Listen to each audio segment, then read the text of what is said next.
Imagine-se no lugar de Paulo, caminhando pelas estradas da Síria com a intenção de prender seguidores de Jesus.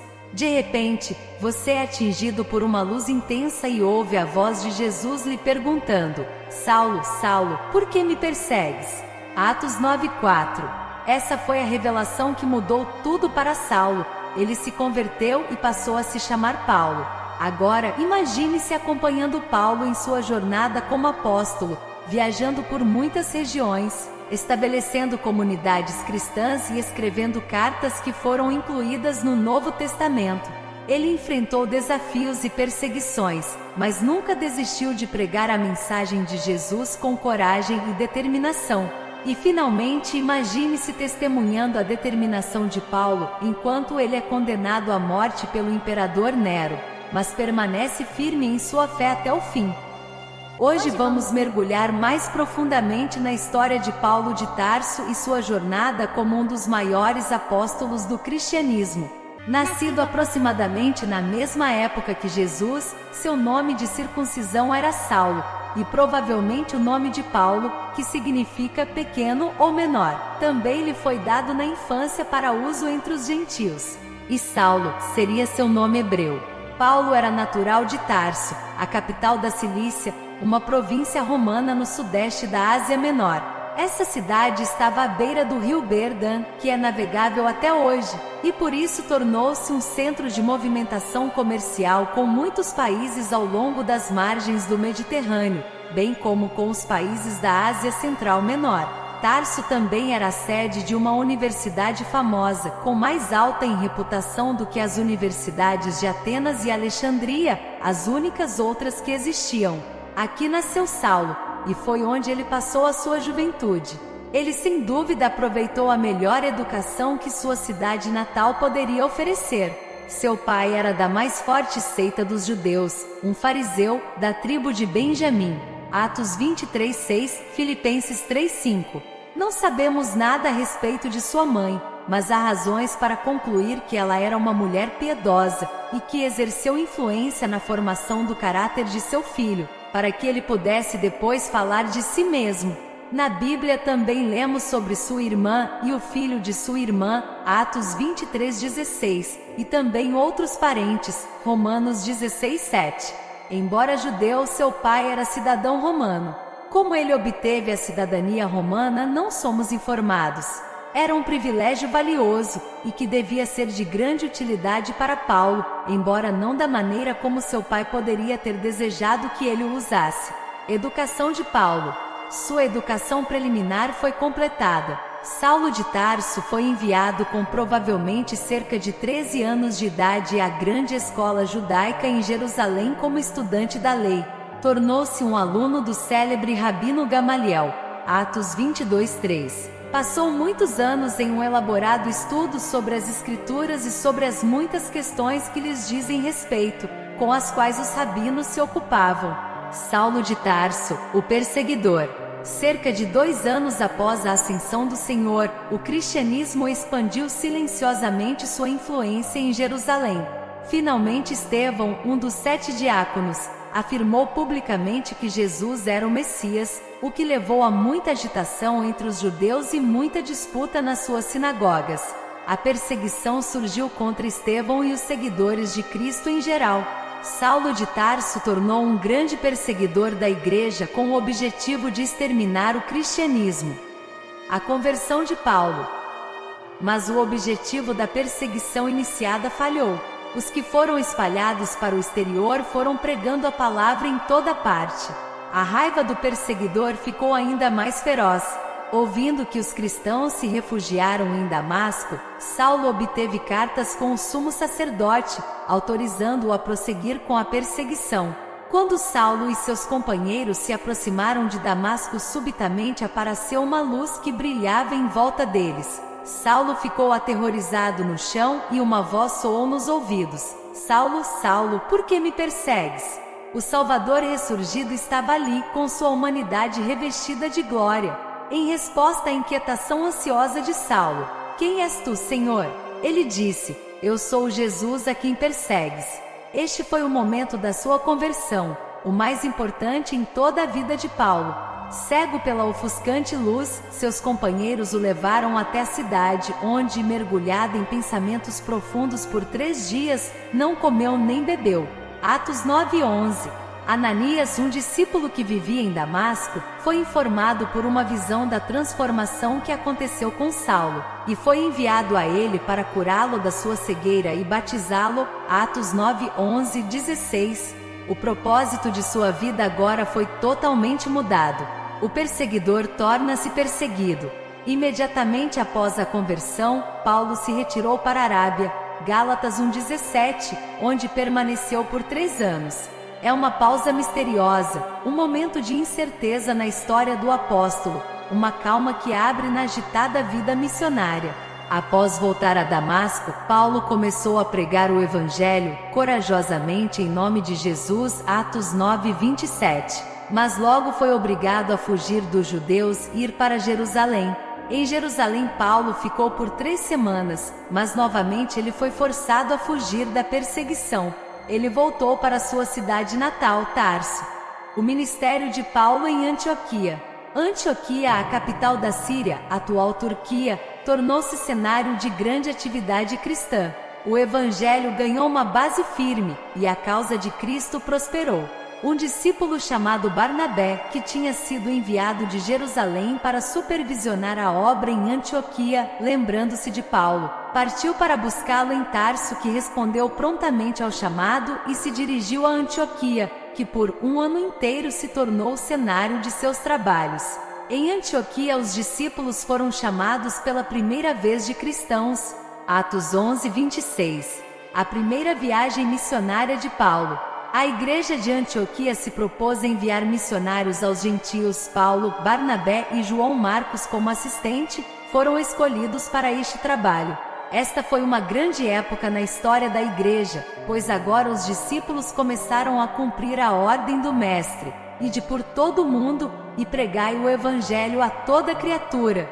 Os 3 missionários saíram para a primeira viagem missionária. Eles partiram de Seleucia, o porto de Antioquia, em frente a Chipre, cerca de 130 quilômetros ao sudoeste. Em Pafos, Sérgio Paulo, o procônsul romano, foi convertido ao Evangelho. Paulo e Barnabé prosseguiram cerca de 160 quilômetros em terra, passando por Panfilha, Pisídia e Licaonia. As cidades mencionadas nesta viagem são a Antioquia da Pisídia, Icônio, Listra e Derbe. Eles voltaram pela mesma rota para ver e encorajar os que haviam sido convertidos e separar presbíteros em todas as cidades para cuidar das igrejas que se formaram. De Perge foram direto para Antioquia, onde haviam começado a viagem missionária. O Concílio de Jerusalém. Depois de permanecerem um tempo na Antioquia, surgiu uma grande controvérsia na igreja sobre a relação dos gentios com a lei mosaica. Para obter uma solução para esta questão, Paulo e Barnabé foram enviados como representantes para consultar a igreja em Jerusalém.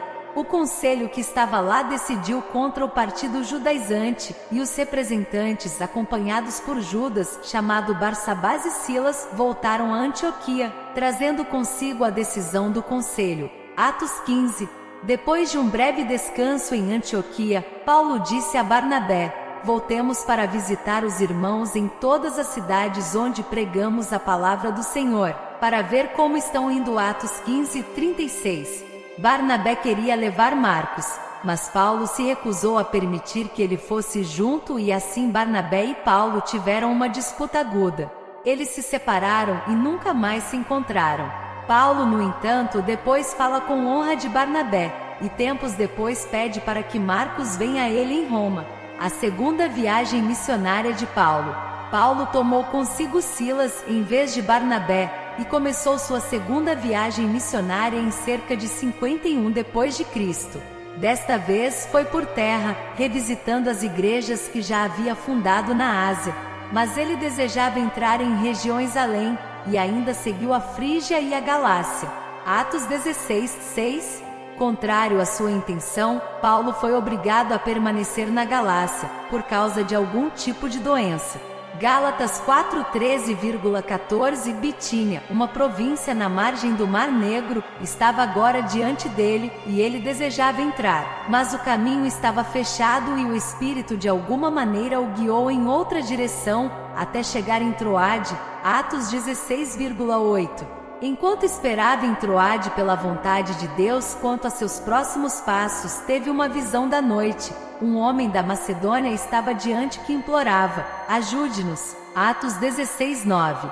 Paulo reconheceu nesta visão uma mensagem do Senhor, e no dia para pregar o Evangelho na Macedônia. Igrejas foram plantadas em Filipos, Tessalônica e Bereia. Paulo chegou a Atenas, mas ficou pouco tempo. Os atenienses o receberam com desprezo e ele nunca mais visitou a cidade. Atos 17:17-31. Ele então foi para Corinto, a sede do governo romano da Acaia, e permaneceu lá 1 ano e meio, trabalhando com muito sucesso. Enquanto esteve em Corinto, escreveu suas 2 cartas à igreja de Tessalônica, suas primeiras cartas apostólicas, e depois partiu para a Síria. Nesse trajeto, o apóstolo Paulo foi acompanhado por Priscila e Áquila, a quem ele deixou em Éfeso. Ele, porém, foi para Jerusalém, saudou a igreja, e depois partiu para Antioquia, onde morou algum tempo. A terceira viagem missionária de Paulo. Em sua terceira viagem missionária, o apóstolo Paulo começou pelas partes mais orientais da Ásia Menor e depois foi para Éfeso, onde dedicou pelo menos 3 anos de trabalho incessante. Em Éfeso havia-se aberto uma porta grande e eficaz para a pregação do Evangelho. Seus colegas de trabalho o ajudaram, levando o Evangelho para Colossos, Laodiceia e outros lugares a que podiam chegar. Pouco tempo antes de sua partida de Éfeso, o apóstolo Paulo escreveu sua primeira epístola aos Coríntios. Os ourives de Éfeso, que sentiam o perigo para a venda de imagens por causa da pregação de Paulo, organizaram uma revolta contra ele, e ele saiu da cidade, e foi para Troade. Em Troade, em consequência do relatório que Tito trouxe de Corinto, ele escreveu sua segunda epístola para aquela igreja, tendo passado provavelmente a maior parte do verão e o outono na Macedônia, visitando as igrejas lá, especialmente as igrejas de Filipos, Tessalônica e Bereia. Ele foi então à Grécia, onde morou 3 meses, gastando provavelmente a maior parte desse tempo em Corinto. Atos 22. Durante sua permanência nesta cidade, ele escreveu sua epístola aos Gálatas, e também a grande epístola aos Romanos. No final dos 3 meses ele saiu da Acaia para a Macedônia, daí, cruzou a Ásia Menor e, aportando em Mileto, dirigiu-se aos presbíteros de Efésios, a quem ele chamou para encontrá-lo, e depois partiu para Tiro, finalmente chegando a Jerusalém, provavelmente na primavera de 58 d.C. A prisão do apóstolo Paulo. Enquanto estava em Jerusalém na festa de Pentecostes, o apóstolo Paulo foi quase assassinado por uma multidão judaica no templo. Resgatado de sua violência pelo comandante romano, ele foi levado para a prisão na Cesareia, onde, por várias causas, foi detido prisioneiro por 2 anos no pretório de Herodes sob a autoridade do governador Félix. Atos 23:35. No final destes 2 anos, o governador Félix foi sucedido por Pórcio Festo, que chamou Paulo e seus acusadores para ouvi-los. No julgando com privilégio de um cidadão romano, Paulo apelou para ser julgado pelo imperador. Atos 25:11. O apóstolo Paulo foi imediatamente enviado a Roma sob a responsabilidade de Júlio, um centurião da corte de Augusto. Depois de uma longa e perigosa viagem, eles finalmente chegaram na cidade imperial, provavelmente em 61 d.C. Em Roma, o apóstolo foi autorizado a morar em sua própria casa contratada, sob constante guarda militar. Este privilégio foi concedido a ele, sem dúvida, porque ele era cidadão romano e, como tal, não poderia ser posto na prisão sem julgamento. Os soldados que mantinham a guarda sobre Paulo eram mudados em intervalos frequentes, e assim ele teve a oportunidade de pregar o Evangelho a muitos deles durante esses 2 anos inteiros. Filipenses 1:13. Sua casa era visitada por muitas pessoas que queriam ouvi-lo, tanto judeus quanto gentios, e tornou-se o centro de uma influência que se espalhou por toda a cidade. Atos 28, 23, 31.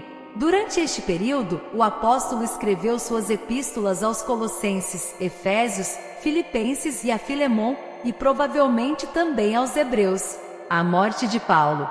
Segundo a tradição, a prisão em Roma chegou ao fim e Paulo partiu em seus trabalhos missionários, provavelmente visitando a Europa Ocidental e Oriental e Ásia Menor. Durante este período de liberdade, ele escreveu sua primeira epístola a Timóteo e sua epístola a Tito. O ano de sua libertação do apóstolo Paulo foi marcado pelo incêndio de Roma, onde os cristãos foram acusados pelo imperador Nero. Uma perseguição feroz agora estourou contra eles. O apóstolo Paulo foi preso novamente e levado para Roma, onde provavelmente ele escreveu sua última epístola a Timóteo. Paulo foi condenado à morte por Nero e levado para fora da cidade, onde foi decapitado em 66 d.C.